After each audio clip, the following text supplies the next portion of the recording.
particular seminar. Let me just share my screen.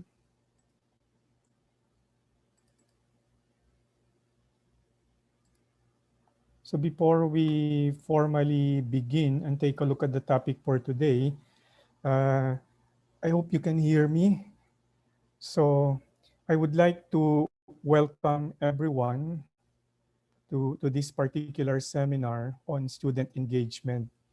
Today, the speaker is none other than me, and I would just like to take a few minutes introducing myself. So I'm Dr. Ernie Grillo. I am connected with the School of Education and Human Development of the University of Asia and the Pacific.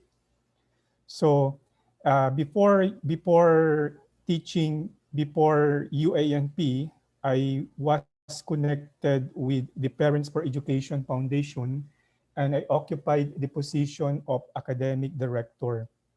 So today, what I will bring into the picture is none other than experience in observing several hundred classes and conducting post-observation conferences. And then I would translate those experiences, strategies into what I call what the experts are telling us about the topic for today.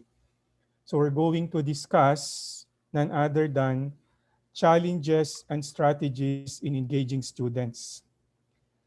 I would say that this particular topic is a very important one because if you think about it, when you talk about teaching, when you talk about learning, the engine of learning is none other than motivation, none other than engagement. It is really very difficult for a student to learn that is authentic learning without actually engagement, without actually owning the lesson. And therefore, when we talk about this particular topic of engagement, we have to draw inspiration from this particular person. So I would like to introduce David Rose. He is the founder of the Center for Applied Science and Technology. And when we talk about engagement, engaging the student, making sure that the student own the teaching and learning process, particularly the learning process, we have to take a look at the core of our work as teachers. And that particular core is none other than the emotional aspect of teaching and the emotional aspect of learning. And today, we're going to go deeper into that particular idea that when we talk about emotions, we are talking about engagement. We're talking about motivation. So the key question to our discussion is none other than this particular question. Our role as facilitators of learning on the part of our students. And more importantly, because we're talking about facilitating learning, how do we engage our students in order for them to learn? And I think considering the current situation that we have right now, as important as learning is how do we promote their well-being, particularly because they're studying using the online distance learning model.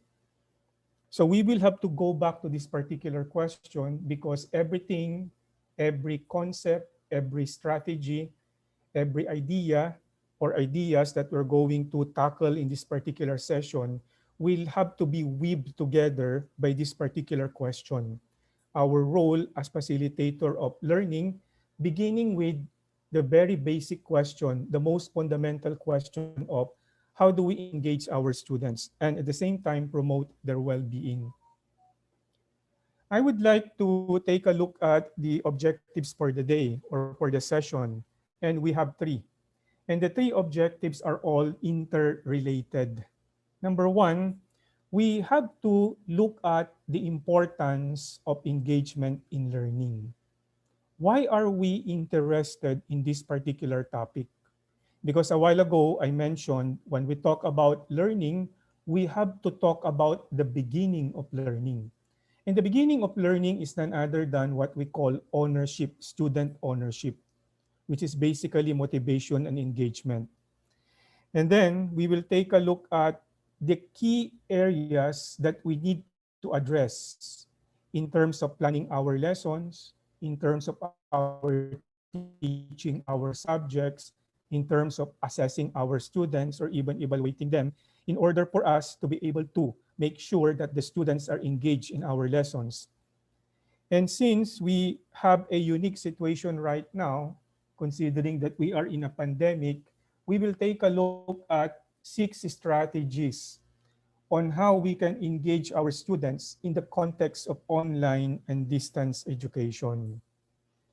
So this is what we're going to reflect on. And in fact, if you think about it, this professional development session is a very important one, especially because when we look at our situation right now, working from home, one of the questions that we need to ask is, are we engaging our students considering the distance that we have, the spatial distance? And if we think further about it, we can actually bridge the gap. And in terms of bridging the gap, that particular distance in terms of space and sometimes in terms of time, we can actually build a good relationship with our students. And when we have that particular relationship with our students, then we are able to make them realize the importance of their studies. So 3 module objectives. Now, before we take a look at the module objectives, particularly beginning with the importance of engagement in learning, there are 2 points that we need to clarify. This particular module is basically about the student. So therefore, we're focusing on the student. We're focusing on who is the student, what is his identity, what are his peers, what is his background knowledge, right? What are the circumstances that would allow him to engage in a lesson, etc. So, well, we're going to talk about the curriculum, the teaching method, but in the end, it's all about the student, your own student. If you're teaching social studies in grade 4, it's about your student in social studies grade 4. If you're handling a class in college, or for example, in the preschool, it's about that particular student in your class. And the other point that we would like to tackle or remind ourselves is this is about a special kind of motivation. Because when we talk about motivation to, or when we talk about student engagement, we have to talk about the idea of motivation to learn. This idea of motivation to learn is focused on the level of enthusiasm of the student, because we want students who are paying attention.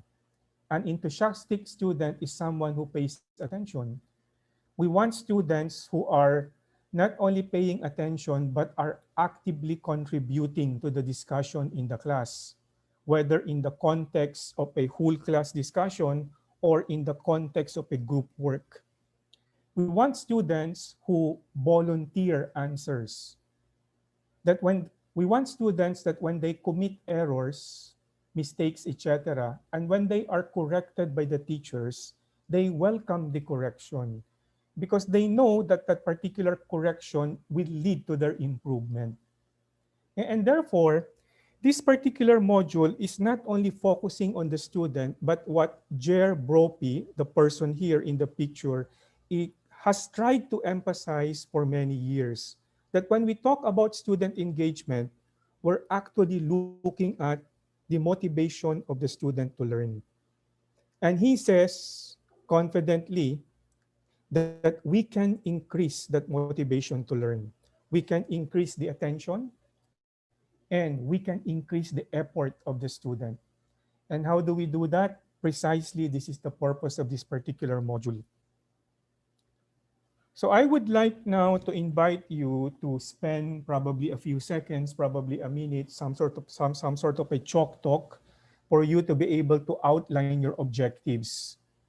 So in this particular module, I would like to propose we take a look at the importance of engaging the student. Next, we identify the 6 critical areas in order for us to be able to fully engage the student. And then, of course, the third one, considering the context, how do we engage the student in the context of online teaching and learning? There are also 6 strategies. So spend some time to think about it, because as you draw your outline, you can also send some comments to me later on, because I will tell you about where you can contact me, particularly my email address.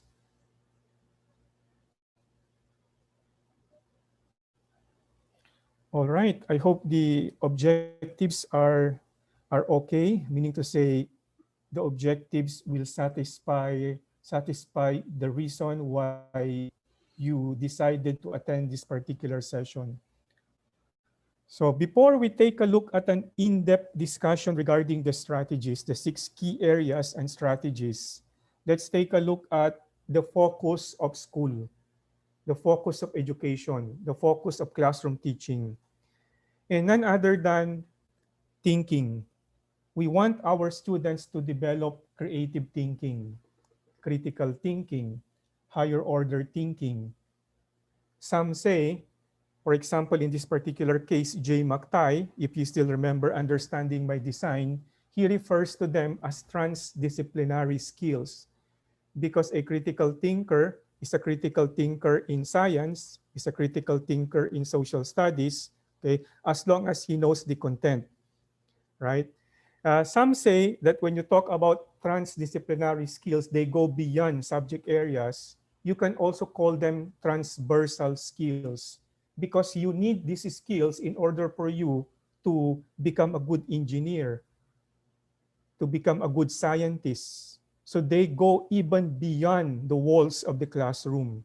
They go beyond college, because once you have these skills, these thinking skills, you can use them not only in school, but also beyond school. And we all know that when we talk about schools, when we talk about education, basic education, kindergarten to grade 12, these are the things that we need to teach in our classes, plus the content. Thinking plus the subject matter content.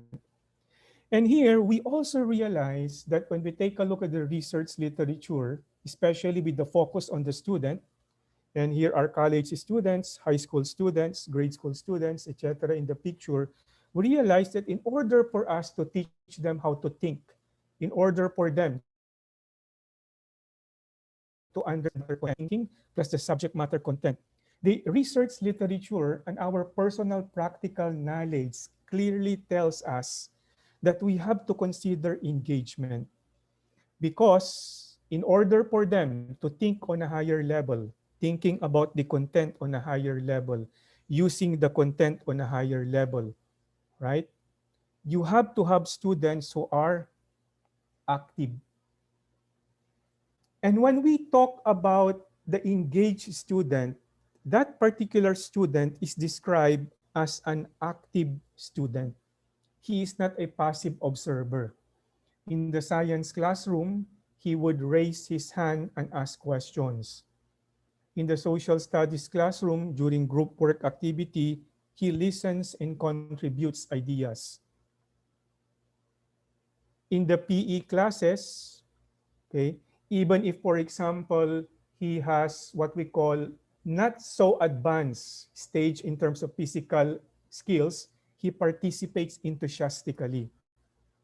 So we realize then that we cannot develop a thinking student thinking about the subject matter content unless that particular student is active in class, actively involved in class, not a passive observer, right? And engaged student is an active student. The other point about this is none other than the student owns the lesson. There is no pretension on the part of the student. The grades are important, but more important than the grades is none other than finding out something about the content, because that particular student is enthusiastic about learning something. There is what we call joy in learning. And therefore, we realize then that in order for us to teach the student higher order thinking, transdisciplinary, transversal, which includes creative thinking, innovative thinking, critical thinking.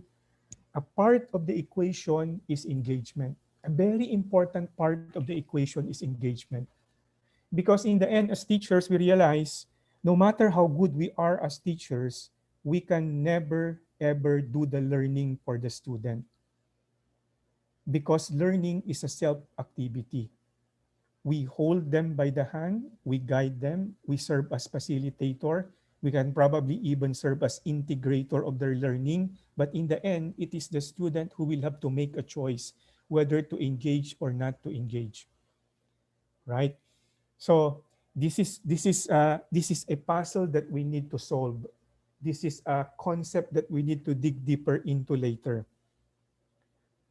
Let's now take a look at the importance of engagement in learning. Objective number one.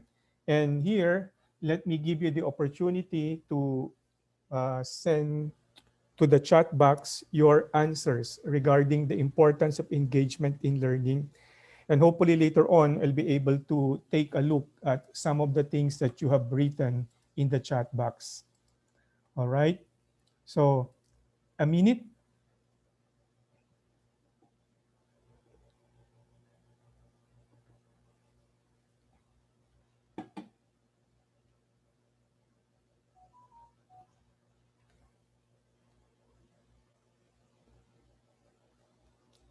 Okay, that's probably the fastest 1 minute. Let's move on and take a look at the importance of engagement in learning. We begin with the word motivation, not engagement. Comes from the Latin word movere, to move. So you talk about a purpose, you talk about a goal, you talk about an objective, you talk about energy, right? No wonder when we talk about motivation, we talk about things like there has to be visibility of teaching and learning. When the teacher enters the room, starts teaching the lesson, right? The very first thing that the teacher must do is to motivate the students. And there are different ways of motivating the students. Because by motivating the students, we provide them with an opportunity, right, to think about the objective of the lesson, the goal of the lesson. Or more importantly, we provide them with an opportunity to actually own the lesson. So this is motivation. But a partner of motivation, and you cannot do away with it, it's just like Batman and Robin, is none other than what are the practical manifestations of motivation? Because motivation is a purpose, it's a goal. If I have a goal, I have a purpose, I have a roadmap. I know where I am going. It's clear, right? The teacher wrote the objectives on the board. The teacher showed me the objectives. I have a rubric. I have an exemplar. For example, a very good performance task or a very good product created by the students from last year. And the teacher showed that particular task to us. I have a goal. I have a purpose. But here, it does not stop there because we are in the process of teaching and they are learners, they are students. So therefore, it is important for them to engage. It's not only about having a goal, having a purpose, right? In order for them to move, to tread a certain path, in order for them to be able to realize the goal. But they have to have that particular specific behavior that they need to do in order for them to achieve the purpose. And this is none other than engagement. Here, if you take a look at the definition, you talk about participation. And more importantly, you realize co-participation. Because in the end, it is the student and the teacher who will have to create something. It's a partnership. Or it's possible that it's a partnership between a student and another student or a group of students. Because we all know that when we talk about learning, it's not only individual the individual learning inside the classroom, but the individual learning when he reflects, learning when he reviews, learning when he memorizes, learning when he answers questions, writes an essay, but at the same time also collaborates with group mates, with classmates, exchange notes with classmates, and more importantly, receive feedback coming from the teacher, right? Make sure that those feedback are enacted, etc. So this is participation. We have to have the participation of the student. And the participation is none other than engagement. Number one, it has to be cognitive participation. Is the student doing reflective thinking? Is he writing the journal entry? What is the content of that journal entry? Is the content aligned with the objectives outlined by the teacher? Is the student thinking on a higher level? Is he inferring the central idea from the text? So, for example, in literature, in social studies, cognitive engagement is also what we call behavioral. Is the student following the rules and regulations inside the classroom? Is the student observing proper time management? Is the student someone who respects other people inside the classroom? If, let us say, someone is speaking, is he listening? Is he quiet? And as important as the cognitive and the behavioral is none other than the affective. Does the student feel that he is important inside the classroom? Does the student feel that he is a member of a learning community? Does the student feel that he is someone whose opinions are respected by the people in that particular classroom? So as you can clearly see, right, when you talk about motivation, you talk about a purpose, you talk about a goal.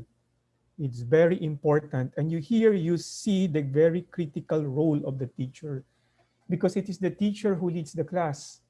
You have what we call teaching as leadership or the teacher as leader.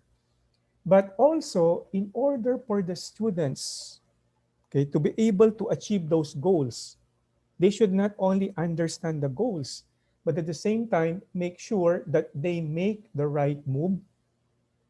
They come up with the actions, whether cognitive, behavioral, or affective, in order for them to be able to achieve the goals. And whether it's motivation and engagement, you can clearly see the importance of the teacher, which later on we will dig deeper into them, particularly engagement. We will leave behind motivation, but we will concentrate on engagement. So therefore, if we are talking about motivation, engagement, etc., a very practical point that we realize then is that in my classes, there are requirements. I require them to write an essay. I require them to come up with a product, with a skit, a performance, to participate during recitations, etc., etc. Perhaps the best thing that we should imagine our class is not only a class of requirements, but wherein the require becomes a desire. The require becomes a desire.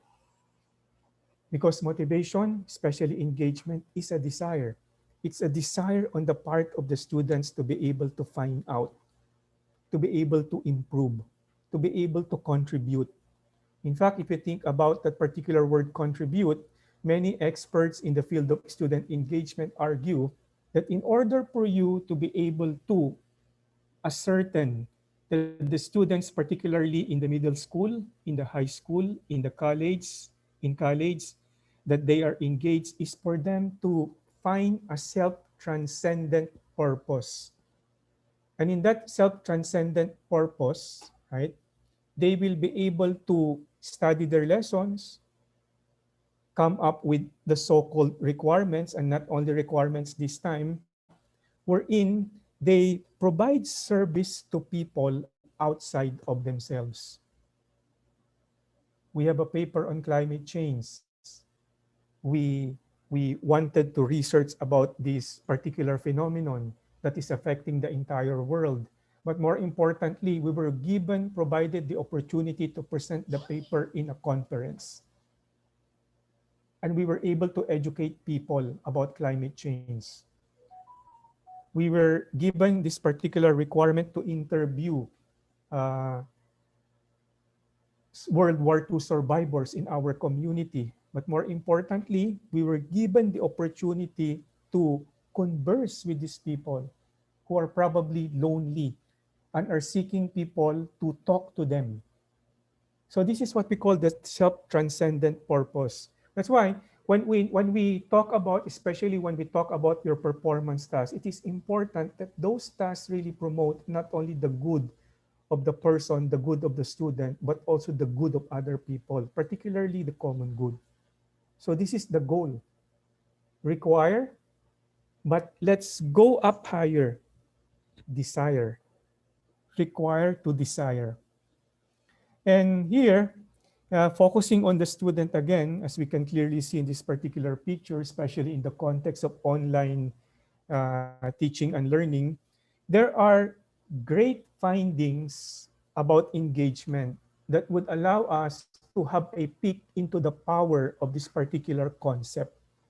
That this particular concept is indeed the engine of learning, that it's a very important aspect that we need to pay attention to. Number one, those who are intrinsically motivated are more likely to become engaged in learning. So we talk about nothing wrong with rewards, nothing wrong with a little bit of a punishment, especially in order for them to learn a virtue. But more important than rewards, more important than punishments, is none other than the motivation on the part of the learner to improve. It is something that he or she wants to do. It comes from deep inside. I want to know something about Manila. I want to make sure that I am ready for this particular focus group discussion in my high school literature class. I want to contribute in this particular class advisory period because I know that I have something that will be able to give us a clear idea on what we need to do in this particular project that we have for the community. Intrinsic. Another one is those who are not challenged often demonstrate lower degrees of engagement in learning. So very important. So we take a look at our lessons. We take a look at our units, our performance tasks. Okay. Are they in that particular zone wherein the student is challenged? It's a eustress. It's a positive type of stress. It does not cause an anxiety. And therefore, we're talking about self-efficacy. The student, okay, looks at himself and perceives that this particular project, this particular task, this particular lesson given by the teacher is something that he or she can handle. All right. The third one is when we talk about motivation, when we talk about engagement, it strengthens resilience. And we know that resilience is a very important virtue, right? We talk about courage, we talk about resilience, even though it's a difficult time for us, especially because of the pandemic, that the students are learning from home. They're studying from home, and we're teaching from home or working from home. Despite that particular condition, they persevere. Okay. Why? Because they're motivated, they're engaged. So these are three key findings that we need to consider. And now we translate those in the context of the classroom where the rubber meets the road. And the literature is also very clear. And looking back at my conversations with teachers, observing classes of teachers, especially motivating them, motivating the students in their attempts to motivate their students, etc., etc., the engaged students are the students who are effortful. They are full of vigor. They are enthusiastic. And therefore, they pour in an amount of energy that is needed in order for them to be able to understand their lesson. In one word, they pay attention. In another word, they have concentration, right? They have concentration. Or in another word, they own the lesson. They know the relevance of the lesson. Relevance not only, for example, moving up from grade 4 to grade 5 or getting a first honors or a second honors, but more importantly, because this is relevant to me right now. It's relevant to my future. Future related relevance and personal relevance. It is something that I would like to look into. It is something that I would like to study. And these are the kinds of these are the characteristics of the students that we want to have. They pay attention, they concentrate, they pour in a lot of effort, etc. And in the classroom, wherein we go up from the level of require to desire, we know that we can do a lot of things. We can do a lot of things in order for us to be able to engage our students. So we will now take a look at the strategies or the areas, and then after that, the strategies. But before we take a look at the key areas, I want you now to reflect on your own engagement strategies, right? More importantly, okay, try to identify probably 2 or 3 areas in your teaching or in the learning of the students that you think are very important for you to address, very important for you to be able to dig deeper into to find out, so you will improve in the way you engage your students. Okay, I'm going to give you a minute again. If you want, you can send a note to someone whom you probably know, uh, who is a another teacher in your school who is also attending this particular seminar, or you could send your note to the entire to the community of learners assembled here now, or to me. You can use the chat box, or if you want, you can list it down in a piece of paper. So what are your engagement strategies? Beginning with, what are the areas that we need to address in order for us to be able to engage our students?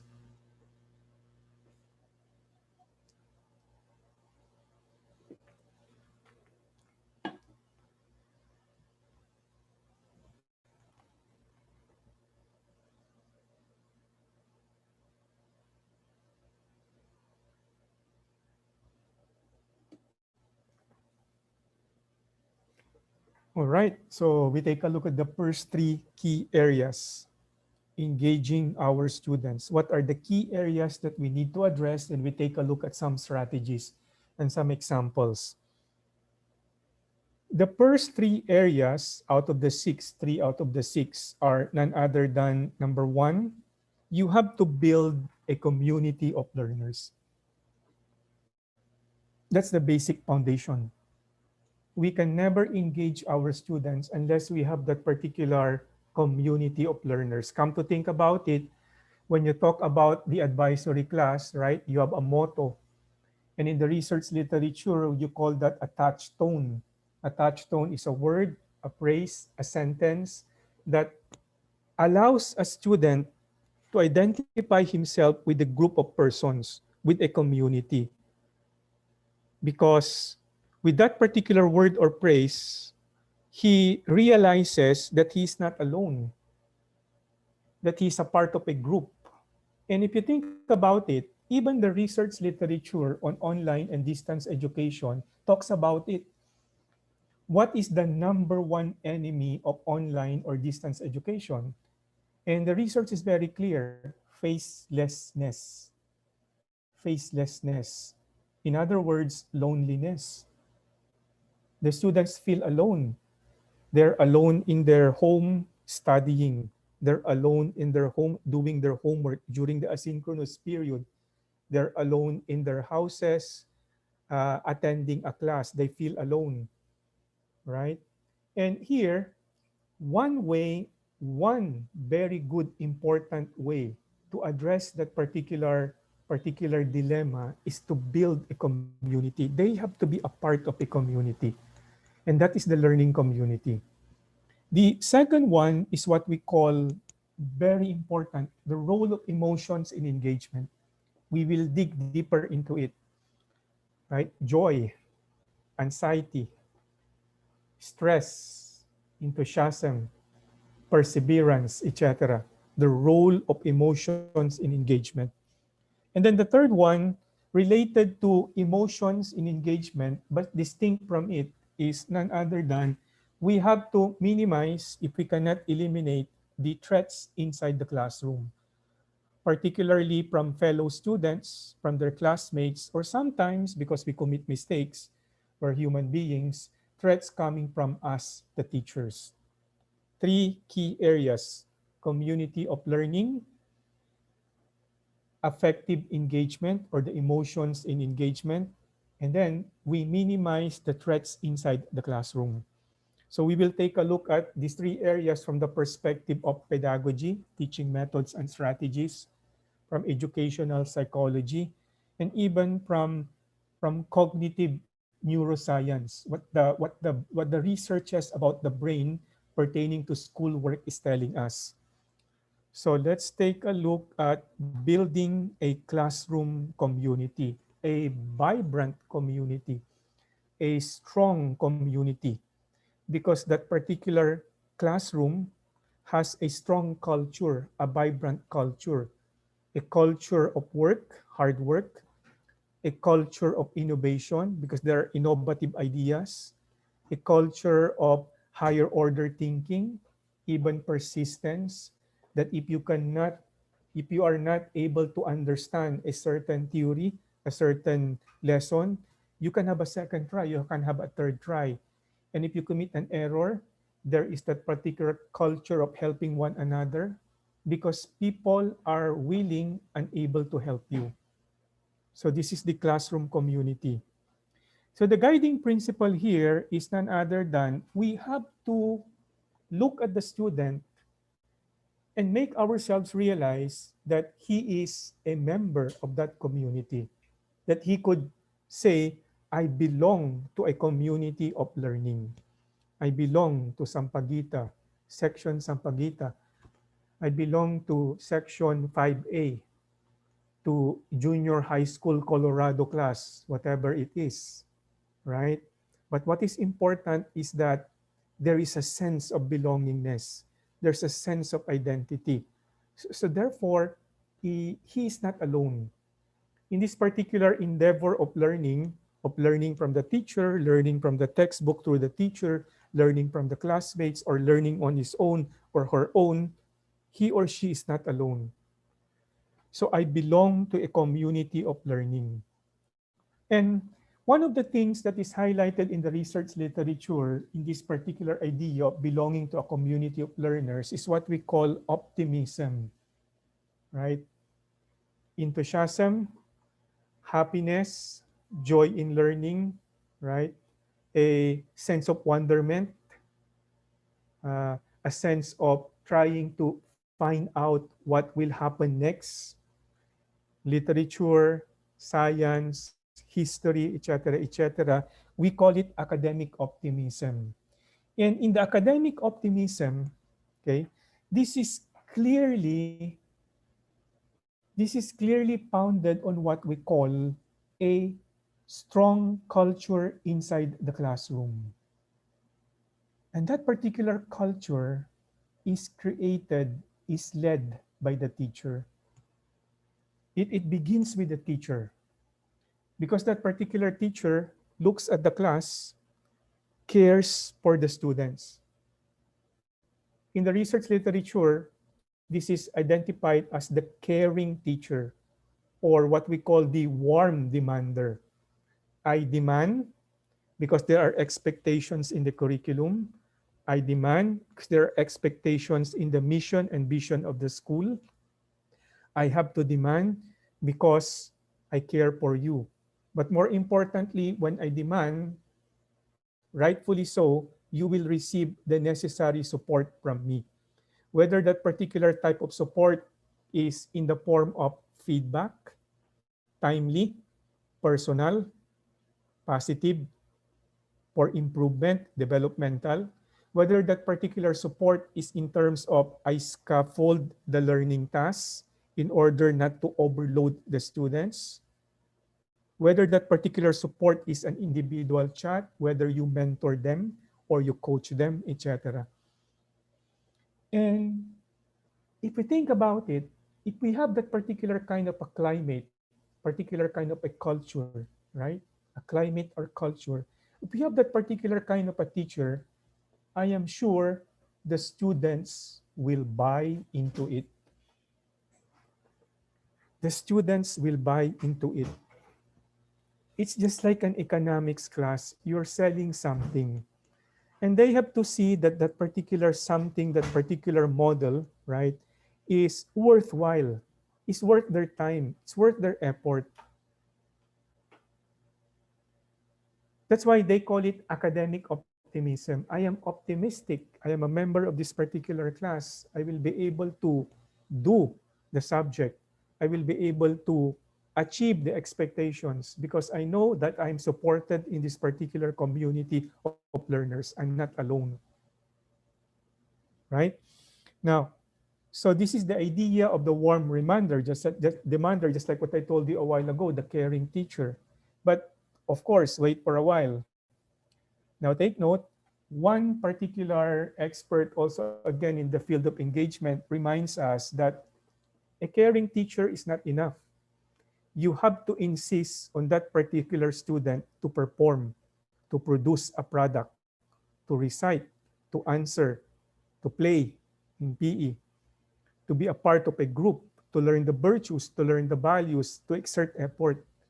Because if you are just caring and caring and caring, etc., without the necessary support and without demanding on the student, it becomes academic neglect.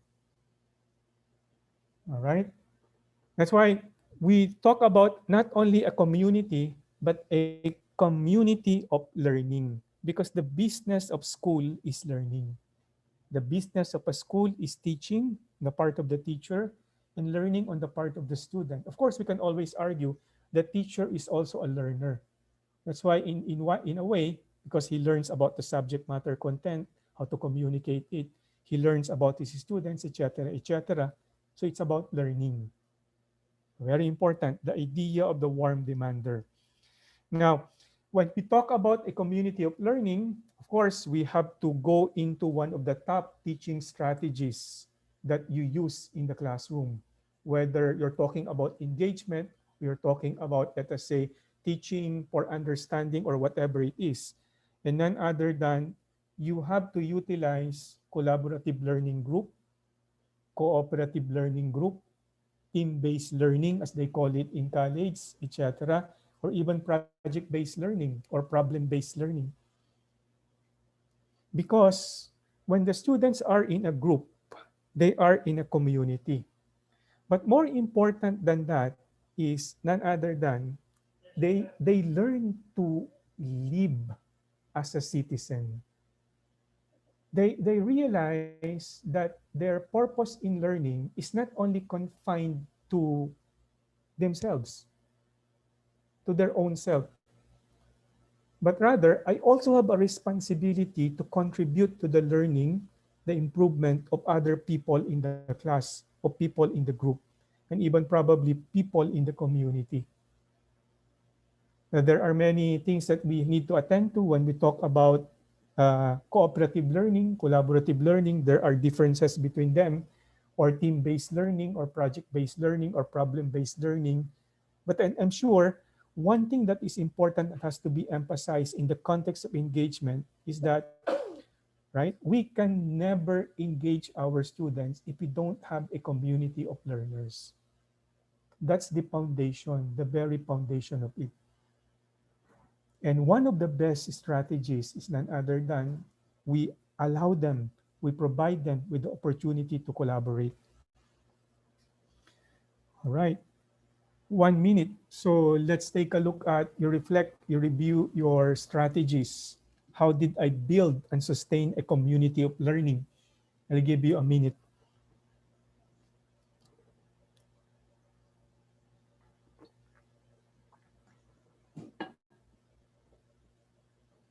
You can list it down in a piece of paper or in your laptop or in your phone, or probably send a note to the chat box in Zoom.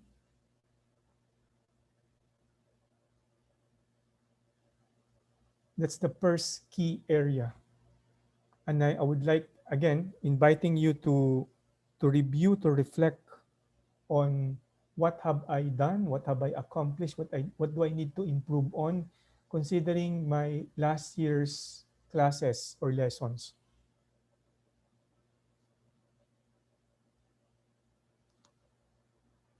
All right, so let's now take a look at the second area. Sorry, the strategy number one. Okay, strategy number one, community of learning. Now, this is a proposal. This is an idea because when you talk, especially when you talk about building a community of learning, I need to attend to a lot of things, especially when I plan, especially when I allow them to do group work activities, whether it's CLG, PBL, or TBL, etc. Okay? But I would like to argue that you have to make haste slowly as you cover and then uncover the curriculum. I know that the curriculum, the content is sometimes overwhelming, but you have to take a look at the central concepts, the key ideas of that particular curriculum, and teach the facts and the skills and the knowledge based on those concepts, or for example, the macro skills. Because we are not in the business actually of covering the curriculum, but rather uncovering the curriculum. And if we do that, if we uncover the curriculum, and I'm sure you have heard that probably 15 years ago when Jay McTighe and Grant Wiggins in Understanding by Design introduced that particular concept of uncoverage, that we need to focus on the essential content. Sometimes they call it the power standards, etc. But whatever it is, it's the essential items that the students need to go deeper into, that they need to understand. And therefore, we have more opportunities for them to make haste slowly because they need time to uncover those big ideas, to understand the essential content. So group processing, okay? And then in this is very important also because they belong to a community of learners. We have to give them feedback, particularly when they do good work. We have to acknowledge that good work, the contribution of people or the members of the class who are working with a group or within a group. So strategy number one related to group work.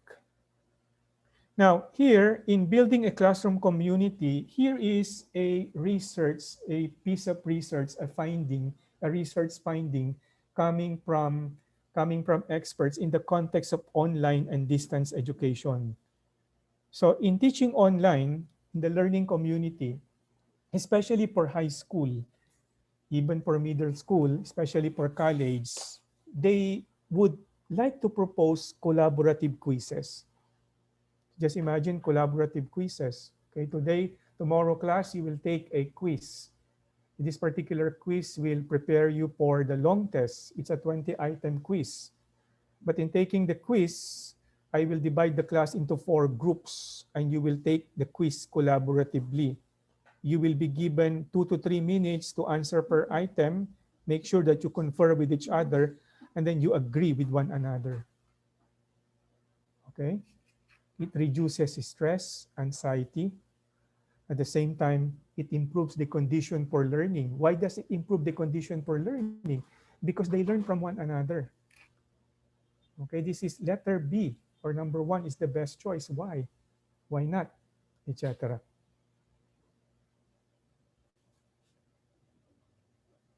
All right. Okay, so let's now take a look at the second one, the role of emotions in learning. And I would like now to give you a minute or a few seconds to take a look at, so why is emotions important in engagement? Can you jot down one or two reasons?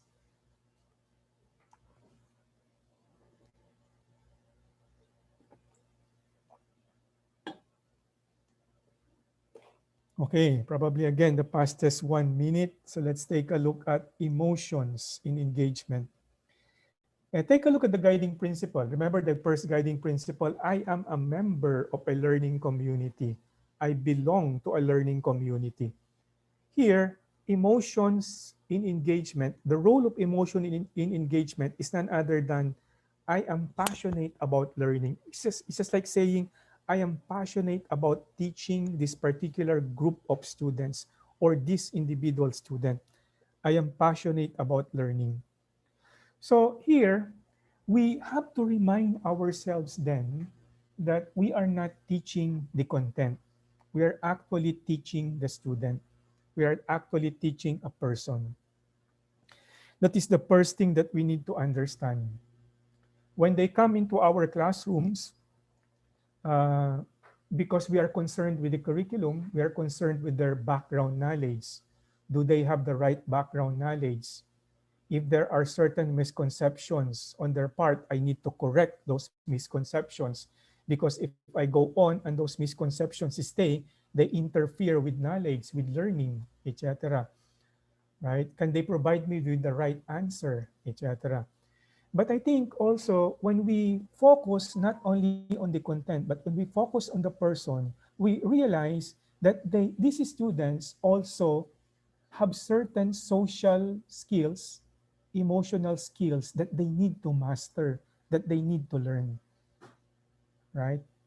And when we take care of helping them improve socially and emotionally, okay, especially when we construct lessons, implement lessons through a certain pedagogical approach, the students will be emotionally engaged in the lesson. So that's the first thing that we need to realize. We teach persons, we teach people, and not the content, no matter how important the content is. And here, research agrees with us. The emotional climate of a classroom is important, right? Because the emotions that the person brings into the classroom may enhance or inhibit learning. So therefore, the emotions of the person positively or may negatively affect student engagement. But when we take a look at sound pedagogy, effective pedagogy, indeed, emotions is a part of the equation. It contributes to memory formation and then it positively affects student engagement. Why? Because when the students feel that they are at ease, when the students feel that they are safe, when the students, for example, feel that the teacher knows them, the teacher appreciates them, then they can pay attention. They can pay attention. Okay. Now let's now take a look at emotions and learning. When we talk about emotion regulation, if the student is anxious, if the student is fearful, it interferes with the very cognitive processes that we try to develop in the student. So for example, even memorization, no matter how low order that is, the students need to think, right? If the student, for example, is anxious, fearful, full of anxiety, how can he or she remember key concepts? Now go up higher, okay? How can he plan? How can he do higher order thinking? If that particular student feels that he's not safe in that environment, if for example the load is something that is the load, the homework, right, the project, the performance task is something that is crippling for him because there are so many things that need to be done, not properly spaced out, right? So here, when we talk about emotions and engagement, then we're dealing with boredom. Okay? An enemy of engagement is none other than the students are bored or anxiety. They don't know what to do. They think they cannot do it. They have so many things to do, and actually they're right because, for example, the tasks are not properly scaffolded or divided or even properly sequenced, etc.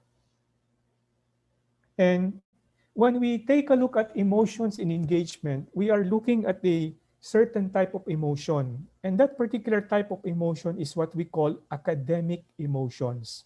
And there are two of them. Activity-related emotions. I mentioned a while ago. Do they enjoy the classes or are they bored?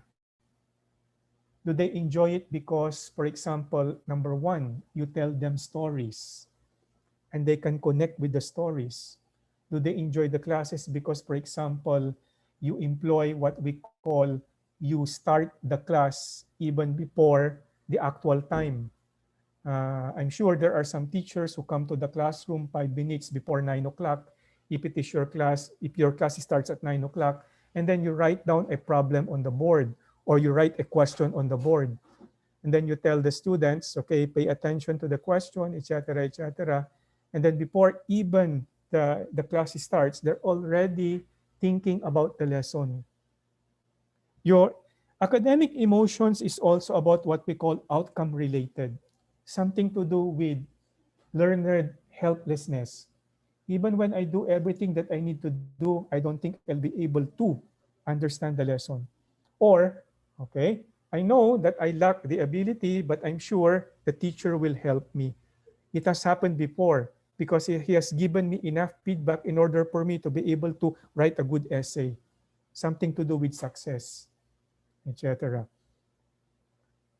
So, do we still need more convincing regarding the role of emotions in engagement? Here, take a look at this particular research finding on problem-solving situations. And it's quite clear that when we talk about success in a higher order thinking requirement, project, task, positive mood is needed. Because positive mood is associated with flexibility. Okay. In essence, if you take a look at this particular research finding, it has something to do with, yes, I can solve that problem because I am in the mood in terms of solving that problem. I have a good disposition. I have a good attitude. So the strategy number two is because we're talking about emotions, the suggestion is you have to know your students because they matter a lot. The content is important, the textbook is important, the technology is important, right? Jamboree is important, Padlet is important. But more important than the curriculum, the technology is the student, the learner. Do I know them? Do I know their nicknames? Do I know their background?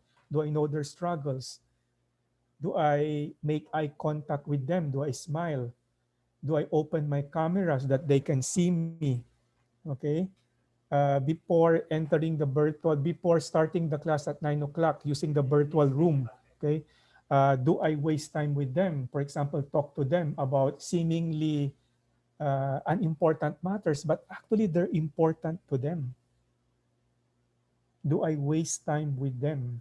It's just like coming to class before 1 o'clock at around 12:50 and just mingling around, talking to them, knowing them.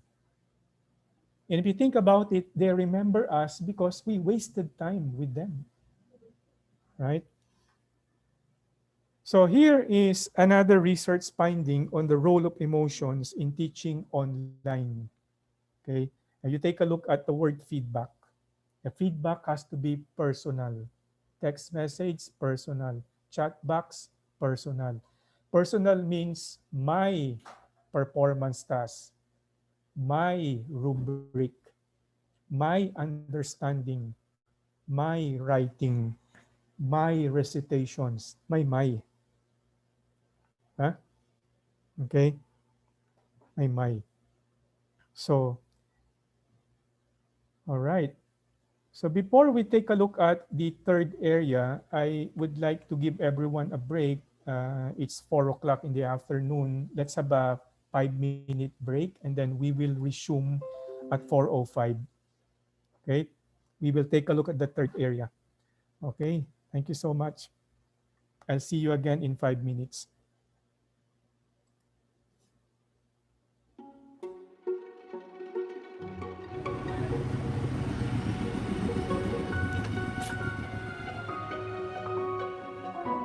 Dito sa amin, tatay ko ang sikat na maestro barbero.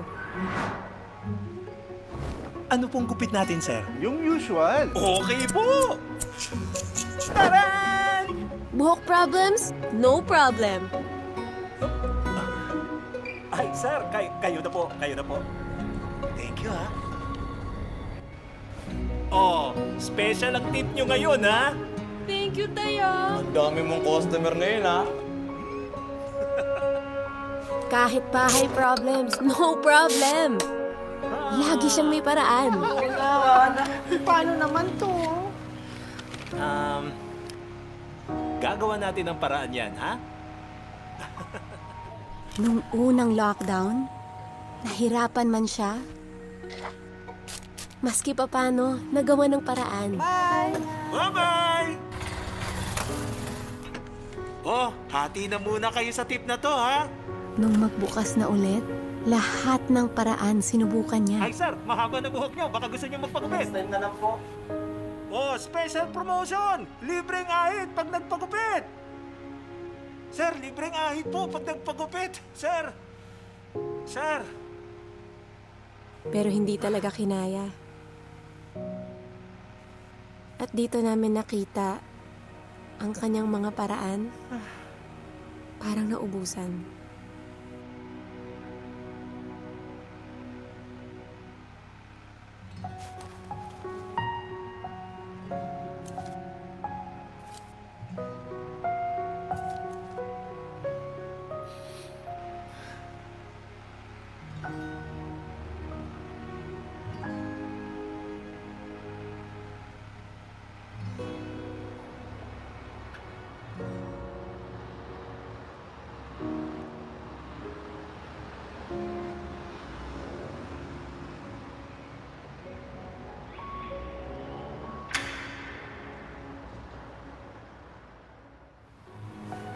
Pero ang maestrong ito, hindi papatalo.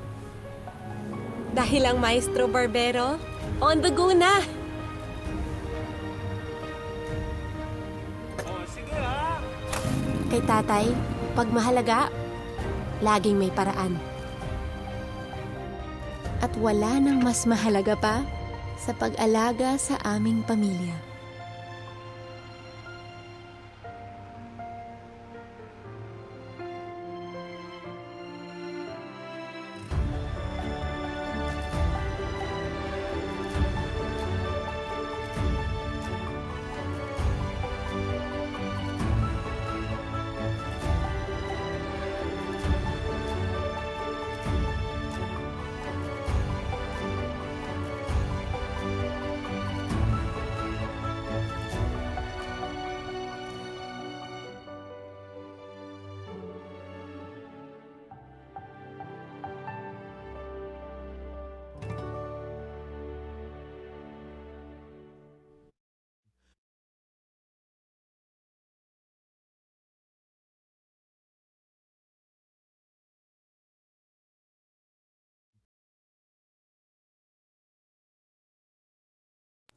Okay, I would like to welcome back all the participants. Let me share my screen again. Let me just look for the right. Let me just stop sharing. All right. So before we take a look at the third one, so again, as a review, the first one has something to do with a community of learning, a community of learners. The second one has something to do with emotions in engagement, the role of emotions in engagement. And a third one is related to the second one. We minimize, if not eliminate, threats inside the classroom. So here, the guiding principle is, I feel safe in my classes. grade 4, grade 5, grade 6, high school, even college, does not matter. I feel safe in my classes. And this is the classroom that they need.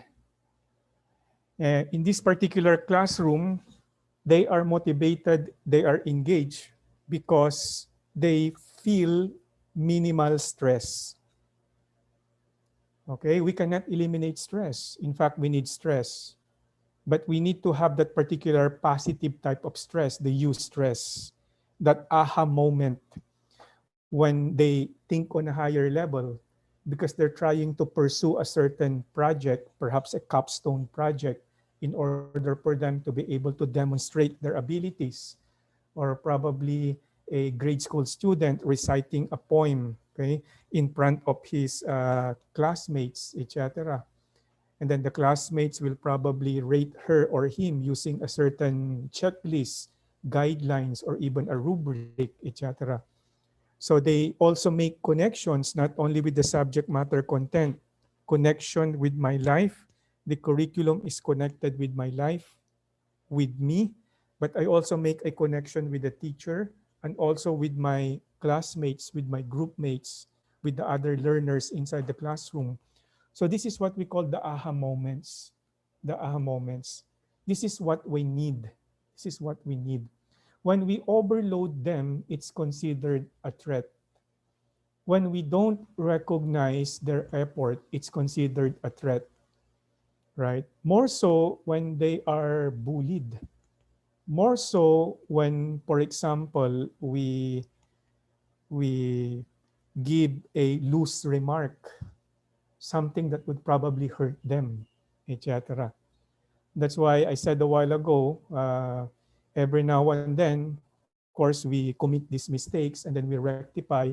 That's why the word there is minimize, because we cannot eliminate them. We cannot eliminate them. We just have to minimize.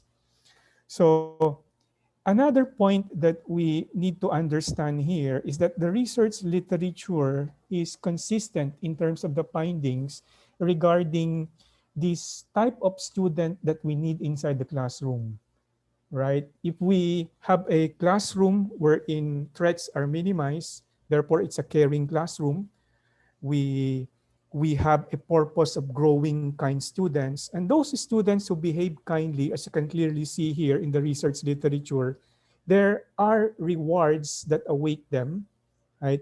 For example, in terms of academic outcomes. You take a look at number 1 there, and you take a look at number 2, and you can easily see, right, that there is a connection between the type of classroom climate that we're trying to grow, that we're trying to develop, that we're trying to create, and the performance of our students, right? We're not only developing them in terms of values, in terms of virtues development or growth in values and virtues, etc., but there are outcomes that are clearly seen in the area of academics. So how do we do it? We have to promote student success.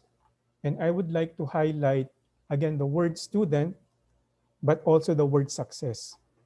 We have to make sure that we pave the way for success. We facilitate that success, right? And how do we do that? An example would probably be your instructional task, whether that particular instructional task is a mini lecture, they would listen to it.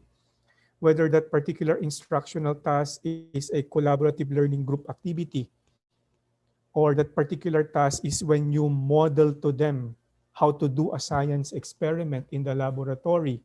I'm not sure how you'll be able to do it in the context of online and distance education. I suppose there are cyber physical systems right now. But here, as an example, number 1, you focus on understanding, right? What is the purpose of that activity? What is the central idea in that lesson? What is the key idea in that particular unit, in that particular performance, in that particular project, right? It cannot be a focus on the lower order thinking skills, right? Number 2, you have to give them control. Because when you give them control, then the self-efficacy moves up a little bit higher, a little bit further. It improves. It improves. If you take a look at the research done by John Hattie, especially in the area of teaching, especially in the area of teacher effectiveness, what is the most important factor in teaching effectiveness? You got it correctly. Teacher self-efficacy, especially collective self-efficacy on the part of the teachers. That, for example, in a community, in a school rather, in a department, in a school unit, etc., the teachers know that they can make a difference in the learning of their students.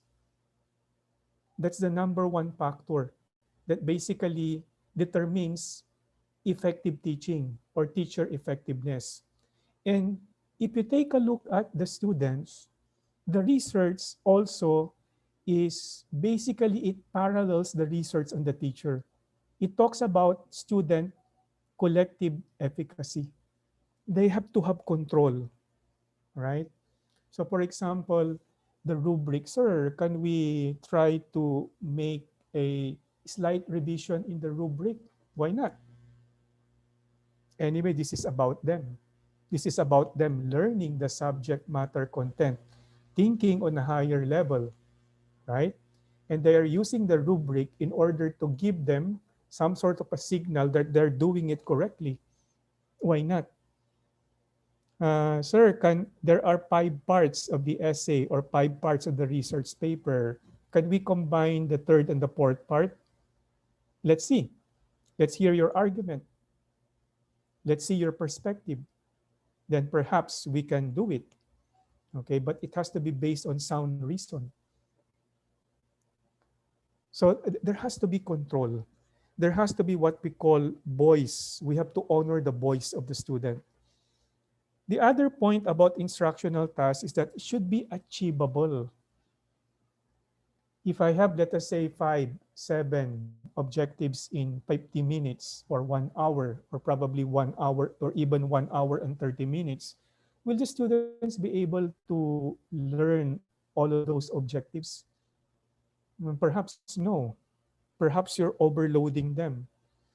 Perhaps you're not scaffolding the activities properly or sequencing the objectives properly, scaffolding the content properly, sequencing the objectives properly. Or a fourth one is related to control, but here autonomy. Okay, a learner autonomy. Here, it's not only about the voice, but it's about a choice. If you're giving us a project, sir, in social studies, in science, etc., can we do another project but with the same standards, with the same learning expectations? But rather than come up with that particular product or performance that you want us to give, we want to do a skit or we want to do an exhibit, etc. All right? So just imagine there is a whole gamut, a plethora of instructional tasks, activities, okay, that you have planned for the coming school year, 2021, 2022. And if you think about, let us say, minimizing the threat, particularly from the perspective of academics, right? Do I focus on understanding or do I swamp them with a lot of exercises, drills that are meant to kill, to dull the senses, just to memorize and memorize and memorize? Okay? It becomes a threat to the student because it is something that they no longer see the purpose of doing it. Okay, do they have control over certain aspects of the lesson, over certain aspects of the project? Okay, is it achievable? Sometimes we have to give them a choice. Do they have autonomy? All right. So very important.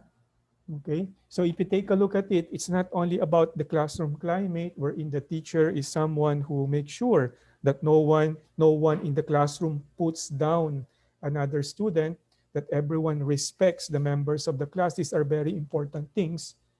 But when we talk about engagement, yes, indeed, when we minimize the classroom threats, the threats, okay, to academic achievement, we promote the engagement of the students.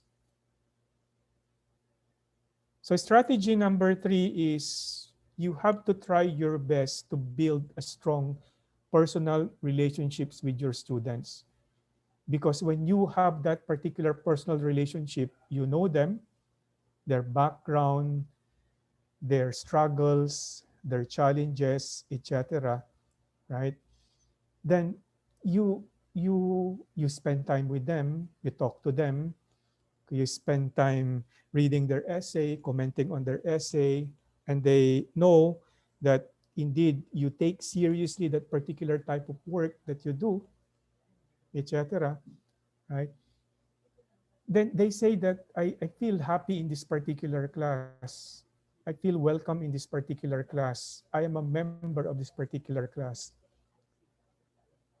So very important then to especially encourage positive behavior that they have to exert one's best efforts. Going back to that particular instructional task, we can insert there, okay, egging them on, encouraging them. But with that particular kind of encouragement that is not only positive, right? That is not only not only boost the ego, but rather true to its form, because there's an objective, you give them the feedback that would help them improve in a specific situation, in a specific task. Whether that specific situation is in a writing class, a grade 2 student probably trying to write a sentence, or probably trying to diagram sentences in grammar in grade 4, SLBC, SBIOO. And that feedback of yours will help that particular student understand that particular type of sentence using diagramming or sentence patterns. An application on minimizing classroom threats in the safe environment teaching online is this particular advice coming from, again, okay, an expert in distance education. And here we can say Fisher, Frey, and John Hattie again. And they say that it is important that we minimize the threat when, because of the distance, because of the spatial distance, the distance in terms of space, the students have to see that their teachers are reliable. They're true to their word, therefore are reliable. The syllabus tells them that if they have a concern in 24 hours, I will have to attend to the concern, either by sending a text message or probably using Zoom through the inbox. I upload my comment or Gmail or whatever, right?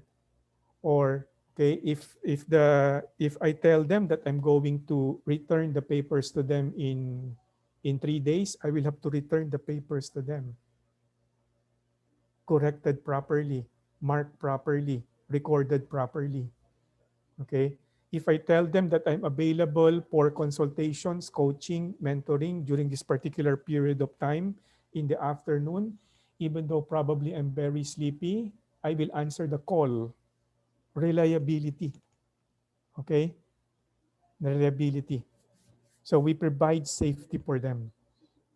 Now, so recall the first 3 areas. So okay, recall the first 3 areas. If you want, you can exchange notes with a friend, a schoolmate, a fellow teacher coming from the same school using the inbox of Zoom, or you can send a message to all the participants, etc., regarding the 3. Your comments, clarifications, probably even questions about the 3. Try to recall the 3. So I won't mention them, just try to recall. So a minute.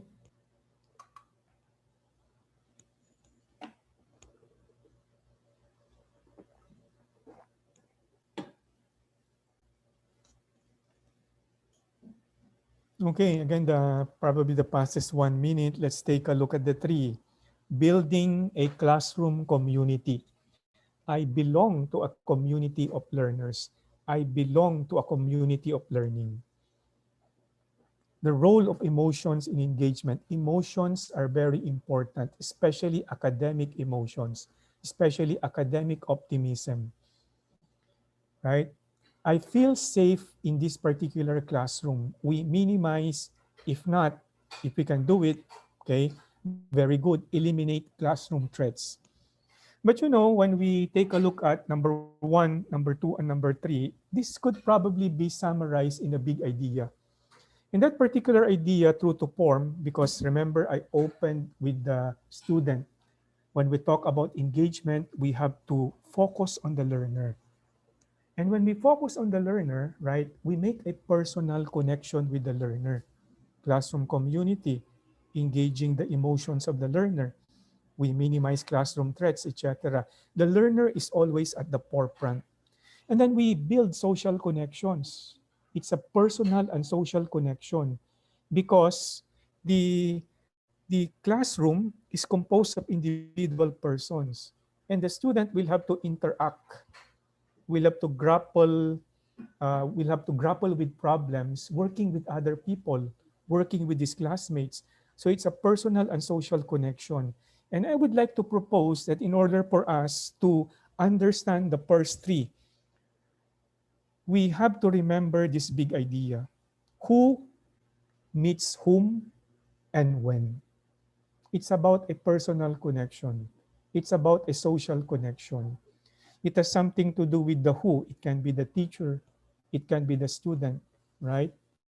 But whatever it is, what matters most in engagement, I repeat, what matters most in engagement is the who, the caring teacher, okay, who meets the students probably in the first quarter, probably, for example, in a social studies class, etc. But everything has something to do with connections, establishing a personal and social connection. So that's the big idea for the first three. All right? Okay, give you some time to think about that particular big idea. You focus on the learner. Well, of course, I focus on the teacher because he is the one who makes things happen. Okay, who makes things happen inside the classroom. All right, so let's take a look at the next three areas. Okay, but before we do that, can we go back to your original list of engagement strategies? Did one of the three key areas, the first three, appear in your list? Community, emotions, safe learning environment. Okay? So can you add to your list? Probably one more, probably two more, probably three more. Before we take a look at the second set of three areas.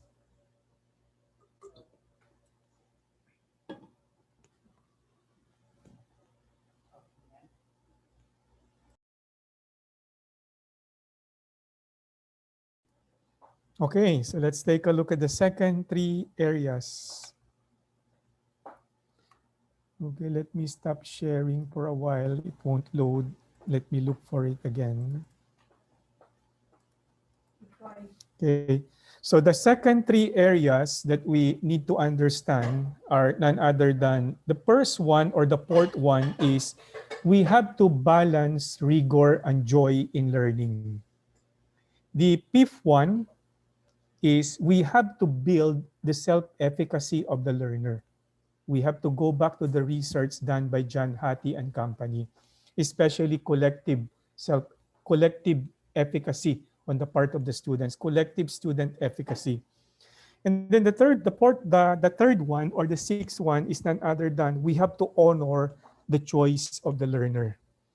So let's take a look at the first one. We have to balance rigor and joy in learning. There has to be rigor.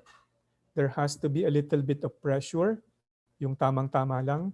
But I have to find learning something that is fun. There has to be joy in learning. They have to be happy doing it. Because if not, then it's really difficult for us to engage them. So the guiding principle here is on the part of the student, I enjoy learning my units of study. I enjoy my subjects. I enjoy my lessons. I enjoy my performance tasks. I enjoy writing. I enjoy speaking before my classmates. I enjoy serving. Okay, I enjoy serving the school, serving the community. I'm sure that even if we are in the pandemic, there are still opportunities for the students to serve. So here in rigor and joy in learning, again, I would like to emphasize the children. And in this particular quote, it's very clear. More than the curriculum, the children will have to be at the forefront. In fact, if you think about it, when you look at the social studies curriculum, right, the K to 12 curriculum, if you take a look at the science curriculum, take a look at the English curriculum or the Filipino curriculum, always the point that you need to contend with, that you need to grapple with, that you really need to plan is none other than how do I create a relationship between the people whom I am teaching, I am leading, who are learning in my classes, make a connection with those pages. Sometimes they are bland, looks like they're dull, right? But in the hands of a great teacher, the curriculum becomes alive. And when the curriculum becomes alive, there is not only rigor in it, because we know that our K to 12 curriculum, hopefully you have this particular belief that the curriculum is rigorous, right? That our teaching is rigorous. But the missing aspect of it is joy. And we can add joy into the equation if we create that relationship between the curriculum, the dull, bland pages of the curriculum, of the textbook, of the lesson plan, right, with the students. With the students. Therefore, making the curriculum alive. We have to make it alive. So, well, okay, I would like you to think about it because that's a very important proposal, a very important proposition, a very important perspective, not only in engaging students, but actually when we talk about teaching and learning in general, right? Okay, so, okay, let's go again. Let's take a look at, okay, right. So I would like to propose then that when we try to balance rigor and joy in learning, that we teach the concepts. In order to engage our students, we have to invite them to do higher order thinking. We have to invite them to do critical thinking. I remember the first slide, transdisciplinary skills. Okay, OECD would like to call them transversal skills because these skills are not only useful within the confines of the school, the four corners of the classroom, but are also important outside the walls of the school. You need engineers who are critical thinkers. We need scientists who are innovative, especially considering what we have right now. And I'm sure many years from now, there will be another situation of this particular type or sort, right? Okay, and when we teach the concepts, okay, or we teach the macro skills, concepts like friendship, concepts like democracy, okay, we realize that when we teach those concepts, when we focus on conceptual understanding, then the facts, okay, the the the the knowledge, the factual information, the factual knowledge that we call them, okay, that the students memorize, become more meaningful to the students because they use the concepts to allow them to process the facts, to process the skills, to process the factual knowledge, and to process the procedural knowledge in order for them to have a conceptual understanding. And if you think about it, right? It's not only about having drills, memorization, recitations. These are important, okay? But in the end, what is more important is that they have an understanding. Can they explain? Remember, going back to that particular idea of understanding by J. McTighe and Grant Wiggins? Can they take the perspective of someone? Can they empathize? Right? Uh, so very important. Teaching the concept rather than focusing a curriculum wherein you just cover and cover and cover. There is no connection between lessons, between skills. Precisely what connects the seemingly discrete knowledge and skills are the concepts. And when the students see it, they realize you respect them. I am respected in this particular classroom. The teacher gives importance to me because the teacher is trying to make me understand, okay, the concepts, the foundation of this particular subject, right?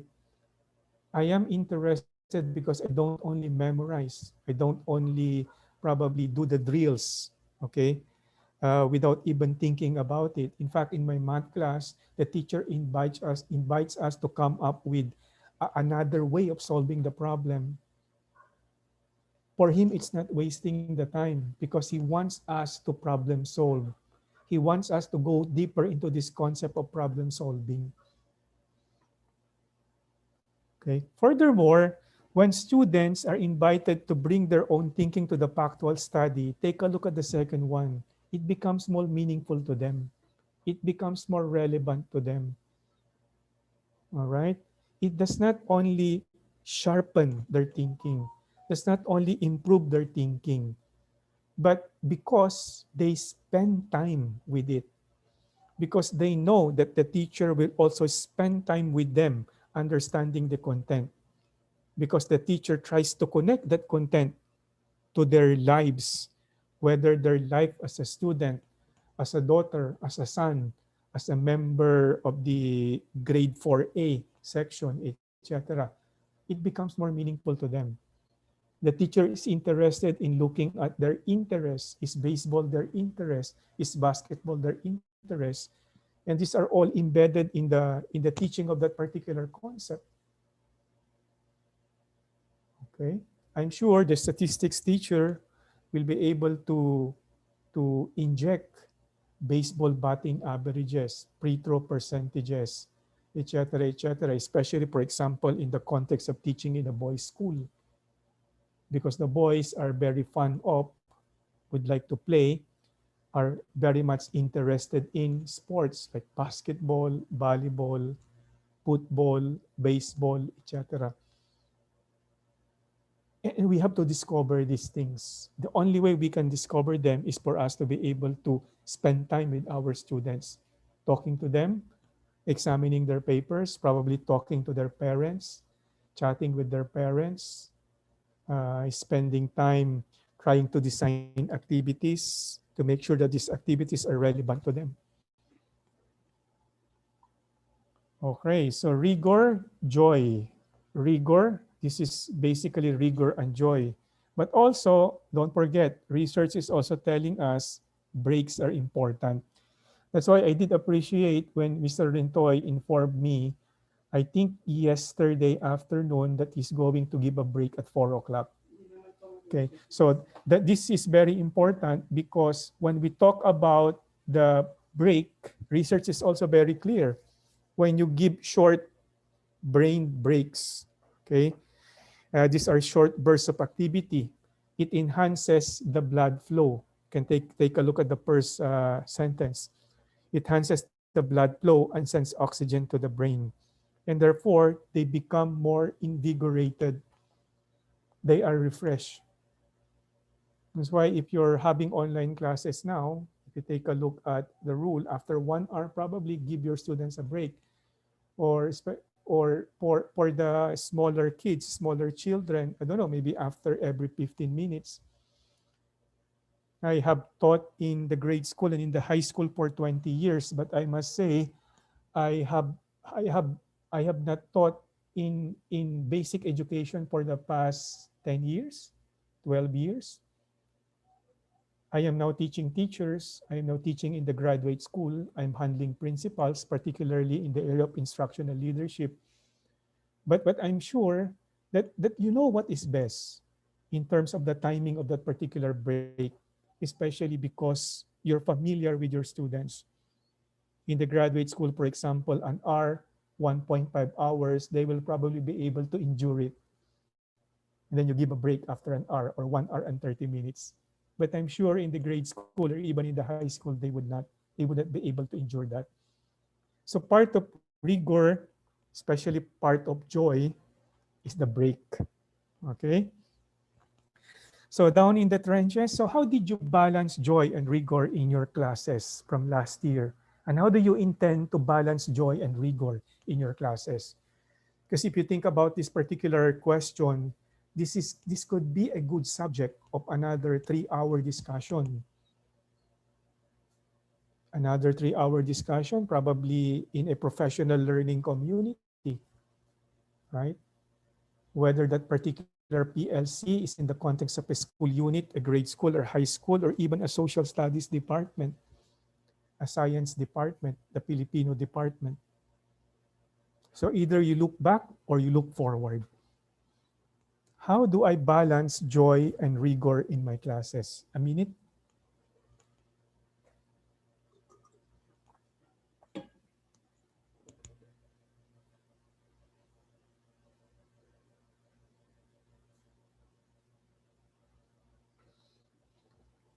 Okay, let's take a look now at strategy number 4, joy and rigor. And my answer is none other than we have to sweat the small stuff. We have to go down into the details. When we plan the lesson, right? Before we plan the lesson, we are reflecting on our teaching before teaching. When we are inside the classroom, we also have to reflect on what is happening inside the classroom, whether that particular classroom situation is a brick and mortar, face to face, or online. And I suppose the situation will be with us until probably the middle of next year, 2022. Right? We have to sweat the small stuff. We have to look into the details, the nitty gritty details. Because in those nitty gritty details, we have to take into consideration two very important things. Whether we're planning, implementing a lesson, or planning and implementing a unit of lessons, right? Even planning and implementing a performance task. Because the student should not we should not leave the students to their own devices in doing the performance task. We have to be there, not only to engage them, not only to direct them, okay, but more importantly, to give them timely feedback because we're watching them, we're listening to them, we're looking at them. So, for example, in the breakout sessions in Zoom or probably in MS Teams, because I use these two platforms, you can easily enter a breakout room. You can listen, you can participate, okay, you can look at what they're doing, right? If they commit an error, you can suggest a correction, a feedback, more importantly a feedback in order for them to realize that they have committed an error and they will have to rectify, etc. Right? So cognitive engagement, something to do with, are they making transfer, are they making, are they making meaning rather, rigor. Okay, are they having fun, are they having joy because they own the lesson? How can I make this particular rubric, this particular performance task, this particular lesson, this particular product be owned by my students? How can I make them participate? Okay, remember I said you write, I read, we create, right? You speak, I listen, okay? We improve. Very important.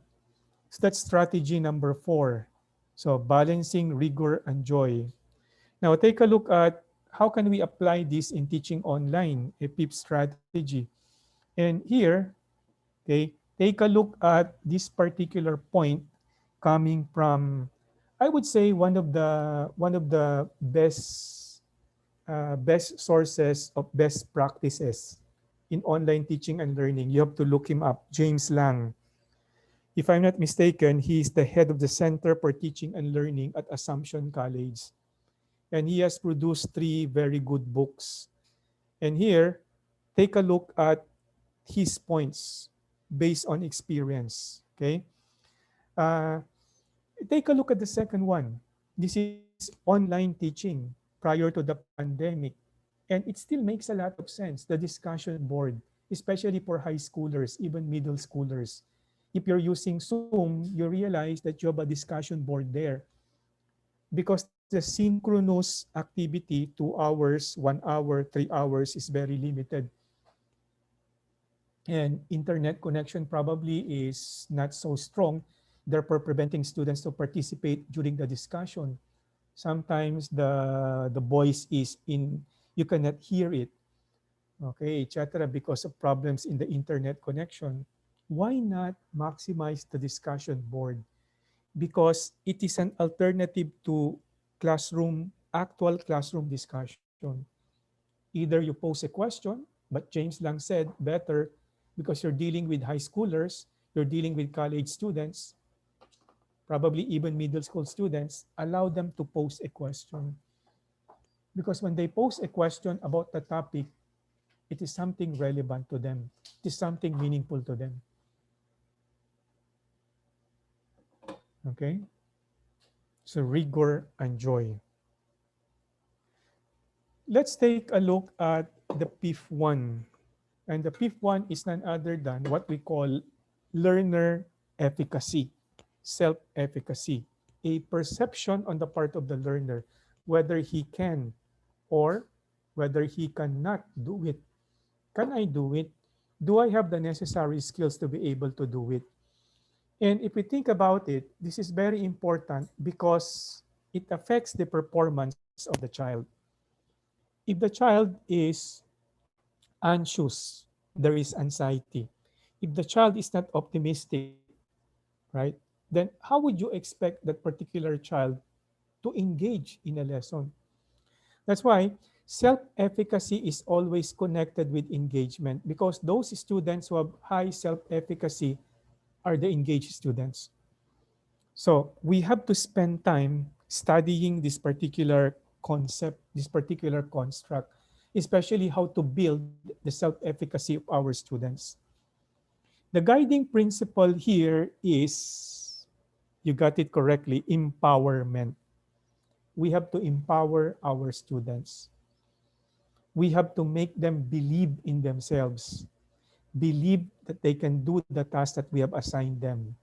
Because number one, the resources are within reach. If you need something, okay, there is a library, our online library.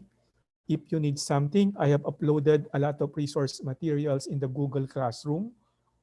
Although I'm not familiar with the Google Classroom, but in Zoom, rather in using Canvas, there is what we call a repository of materials. You can park the materials there. It's the modules. And the students could easily access the modules. It can be reference materials, handouts, okay? Don't worry because I have screencast videos. And the videos are 3 to 5 minutes. Because according to research, this is based on almost a million clicks. They studied almost a million clicks in online teaching and learning. The student stops watching a video at the fifth minute mark on the average. The student stops watching a video at the fifth minute mark. That's why when we have a screencast video with voiceover and also with words, phrases, sentences, etc., it has to be 3 to 5 minutes. Besides, the research is very clear. When the student would like to go back to something that he would like to review, he can easily go back to it because it's just 3 minutes or 5 minutes. And the beauty of the screencast video is that experts also call it the evergreen video because it's always available. The student, if he thinks he needs it, he can easily clicks it. Evergreen, right? So empowerment, the resources are available, but more important than the resources are none other than the teacher is available. The teacher is available. That's why it does not work when you talk about online teaching and learning when it's all asynchronous, when there is no synchronous session. Because the students, this is also according to their research, they long to hear the voice of the teacher. In fact, you have to open your video camera because they want to see the teacher. They want to see the face of the teacher. That's based on research. And we know that with our personal practical knowledge, we are able to confirm that because of our experience teaching online, right? We have to empower them.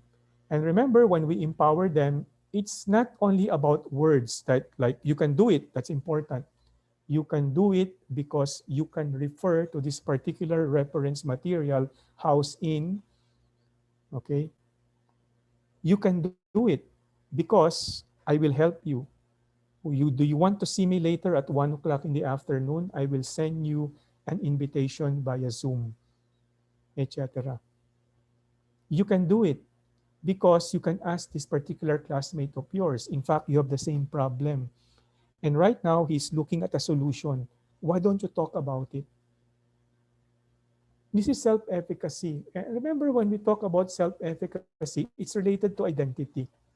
Okay, not the self-identity, but rather the identity of the student as a learner, right?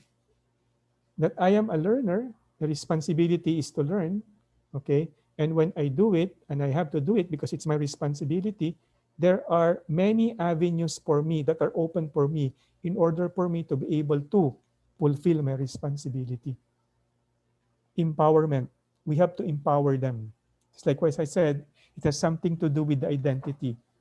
One that can, I can do it, the learner can do it or cannot do it.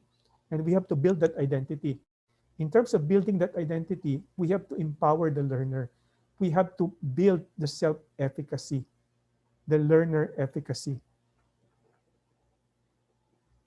So how can we help? Okay, very important idea. The working memory of the student is very limited. So if there is an overload of a lot of concepts, a lot of skills, a lot of lessons, etc., crammed into 50 minutes or probably crammed into 1.5 hours, how can you expect the learner to have this particular perception, this particular attitude that I will be able to understand the lesson? Because the working memory has very limited capacity. So very important then that when we take a look at our lesson plan, we have to make sure that the lessons are properly sequenced, they're properly scaffolded, they build on one another, right? That the student gets the support that he needs at critical points, critical junctures of the lesson. Perhaps after a 15-minute class discussion, you need to give them probably, I don't know, a time to reflect or a version of an exit ticket that they will write down what they have learned in 15 minutes and be able to process what they have learned. Okay? So limited capacity. So it's basically based on cognitive load theory. We have to help them adequately process the information, especially because they're novices. Remember, who is the expert inside the classroom? None other than the teacher. Tayo yun, kayo yun. Sila, baguhan. Bagito, di ba? Okay. So, all right. A few seconds. If I'm going to empower the learner, di ba? This is a student voice. And how do I build up that voice? How do I promote that voice? Okay. Strategy number 5, we have to develop a positive disposition towards learning on the part of our students. And one of the most important findings in the research literature is what we call formative assessment strategies. Assessment for learning. Or if you want, because the student is reflecting a journal entry perhaps, right? Assessment as learning. Assessment as learning. Okay? But when we take a look at feedback strategies, those are important. Because I would like to introduce another term as an alternative to formative assessment strategies or assessment for learning. Teacher directed opportunities for the students to think, for the students to correct themselves, for the students to improve, for the students to develop. Because formative assessment strategies should be properly labeled as teacher directed opportunity. You present them with that particular opportunity. So there are many formative assessment strategies, right? There are many feedback strategies. I'm sure when you think about your science lessons for the coming year, okay, this is quite tricky also because remember when we talk about formative assessment strategies, you talk about the reflective practitioner. And this normally happens while you are teaching. That's why it's more difficult. You have to catch the student thinking, committing an error, giving a correct answer, etc., etc., in order for you to grab that opportunity to give a feedback. Remember, even a question coming from the teacher, allowing the student to think is also a feedback. Okay? So I will stop here. It's almost 5 o'clock. It's almost 5 o'clock. But let me just take a look at the big idea. Okay. So these are the three last areas with the respective strategies. Balancing rigor and joy in learning, building learner self-efficacy, honoring learner choice. We talk about the importance of feedback, empowerment, joy in learning, etc. The big idea here is just like what I said. I have been using it a while ago, I think twice. You partner with the learner. You engage the learner because he sees you as a partner in learning. Okay? You write, you speak, I read, I listen, I critique, but in the end, we create, co-create. We create. Okay, so I would like to end here and turn over the floor to Mr. Rentoy.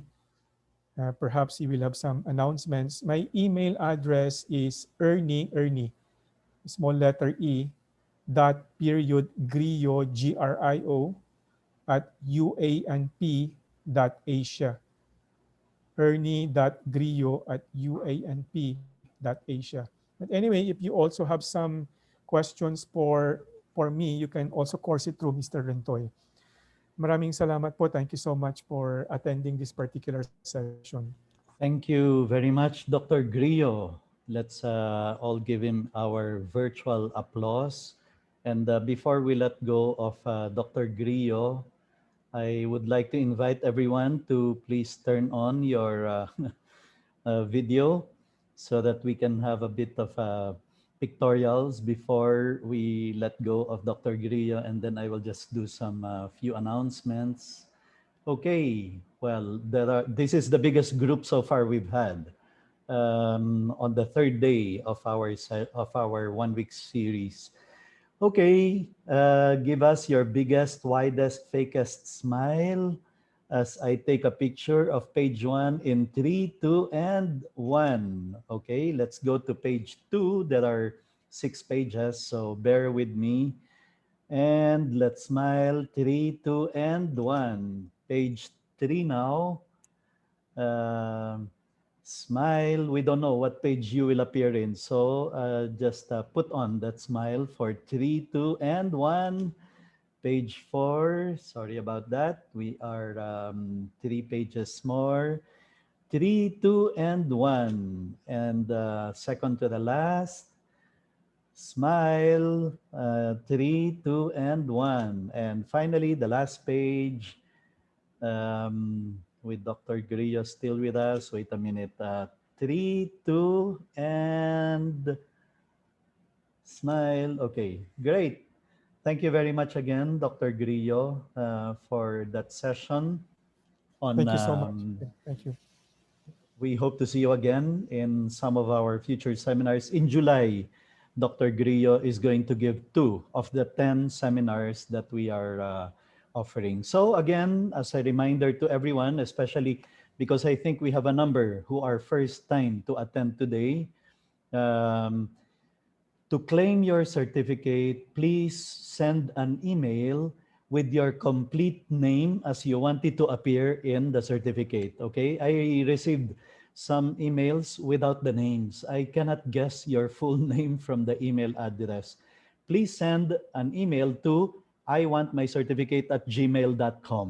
Okay, with the full name that you want to appear in the certificate. And then please put the title, because at this point, there are now 3 sets of you asking for certificates. The ones of Monday, the ones of yesterday, and then now the ones of today. And like what has happened so far, you are expected to receive your certificate before you wake up tomorrow morning, okay? But please don't send us an email at 3 o'clock a.m. Somebody did that this morning. And then for many more um, free materials, books, videos, handouts, please join us in this Facebook page. The address is that facebook.com/groups/the professional teacher. You should be able to see this heading. Okay. Um, Join the group so that you can also download the PowerPoint presentation of Dr. Grillo. I will post it there as soon as I get a copy of that. And then we will also post there the recording of the video of this presentation in case you encountered some technical difficulties along the way. Tomorrow, we will proceed with the power of effective class advisory, one of the most popular modules we have. And then on Friday is on better classroom management. I will be giving the next 2 tomorrow and Friday. And then just as a reminder, I think you also received this in the email. These materials are available for sale. It used to be 25,000 pesos. Now we're giving it at only 1,200. The 11 books on the 11 principles of school accreditation of schools of character. And then the first days of school, you need this on Friday when we talk about better classroom management, not at $30, but only at 50 pesos, but the digital copy only. And then finally, of course, the session tomorrow will make use of a lot of strategies from this book of Hal Urban, the lessons from the classroom. And again, you don't have to pay $15. We make it available only for 300 pesos, and then plus shipping wherever you are coming from. Okay, so that ends our session today. Once again, thank you to all of you for joining us. Let me see. Yeah. Thank you so much for joining us. And in a while, I will be posting the pictures as well as the um, materials that you want to, I'm sure, be able to get the PowerPoint presentation, the video, as well as the other handouts. Okay. So see you in Facebook, see you in the professional teacher page, and see you in our future seminars. Thank you, everyone. Stay Thank you, safe. sir. You're welcome. Thank you. Take care of Thank you, yourself. sir. See you, everyone. See you, everyone. Thank I you will, po. you're welcome. I will end the meeting now in 5. Thank you, sir. Welcome. 4, 3, 2. Stay safe, everyone. Take Thank care. you God po. bless. Goodbye.